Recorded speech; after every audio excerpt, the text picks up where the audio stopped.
Hello and welcome to our November edition of Property Market Wrap. Just as we predicted, the spring property season has been running hot, and again there is a lot of good news for property buyers. Let's start with interest rates. The Reserve Bank of Australia held its November meeting on Melbourne Cup Day, and for the 15th month in a row they kept the cash rate on hold at 2.5%. The RBA Governor Glenn Stevens has once again said that we can look forward to a prolonged period of stability with interest rates. So regardless of property, this means that lenders are eager as ever to get their fair share of the mortgage market. They are squeezing their margins and providing some very low variable and fixed rates, most of them sub 5%. So now is the ideal time to review your existing borrowings to make sure that you are not out of the market with your rate.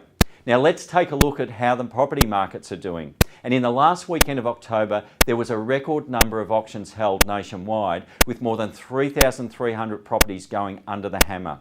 However, more than half of these auctions were actually held in Sydney and Melbourne. By the first weekend in November, things had started to slacken off a bit. There was just over 1,700 auctions nationwide, but the lead into Cup Week is always trends this way. As you can see, things have gone a bit quiet in Tasmania, Perth and Canberra, but the slowdown comes after a busy winter and strong early spring, so it's probably only to be expected in the smaller cities at this time of the year. The other capital cities are all doing well, but just look at Sydney, over 1,000 auctions with a clearance rate of over 75%. Property buyers have been chasing rising property prices all spring, so you'll be happy to know that a bit of the madness has gone out of the market.